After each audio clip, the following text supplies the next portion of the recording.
Yine payızının eti duyulur havada, geçmişin gözüme gelir arada. Yine payızının eti duyulur havada, geçmişin gözüme gelir arada.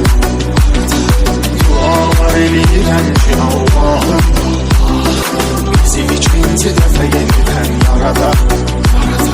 Dualar eləyirəm ki Allah'ım, bizi ikinci dəfə yeniden yarada. Bəlkə onda bəxtimiz bir olacaq, yolumuz tək ölümlə ayrılacaq. Bəlkə onda bəxtimiz bir olacaq, yolumuz tək ölümlə ayrılacaq. Bilirəm bunlar da boş xəyaldır, mənə elə peşmançılığım qalacaq. Bilirəm bunlar da boş xəyaldır, mənə elə peşmançılığım qalacaq. Gözlər dolar boşalınca ürək, vardır elə şeylər olur deməli. Bəzən böyüklərin səsindəyim, qəlbin səsində dinləmək gərək. Gözlər dolar boşalınca ürək, vardır elə şeylər olur demək.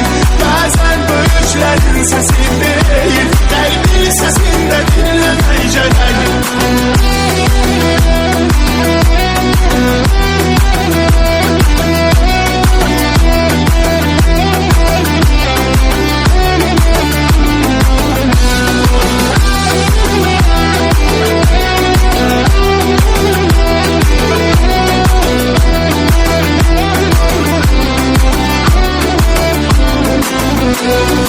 İpimi verdiğin üçün əzizlərimə, təkliyi kəsdi mənə həyat zərimə. İpimi verdiğin üçün əzizlərimə, təkliyi kəsdi mənə həyat zərimə. O mənə gün ağlayanları indi, heç biri ağlamır mənim yerimə. O mənə gün ağlayanları indi, heç biri ağlamır mənim yerimə.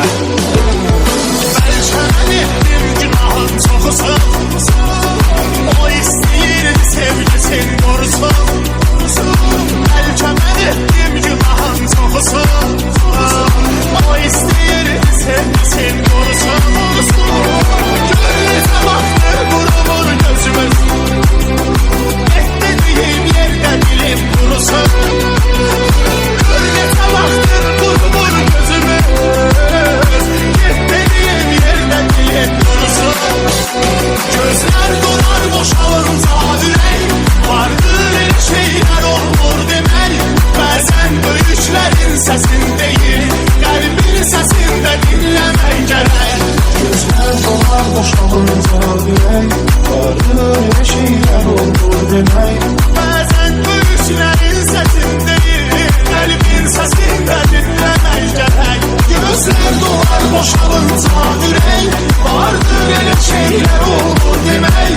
Bəzən böyüklərin səsindəyim, qəlbin səsində dinləmək gərək. Gözlər dolar boşalınca ürək, vardır elə şeylər olur demək. Gözlər dolar boşalınca ürək, vardır elə şeylər olur demək. Gözlər dolar boşalınca ürək, vardır elə şeylər olur demək. Bəzən böyüklərin səsindəyim, qəlbin səsində dinləmək gərək.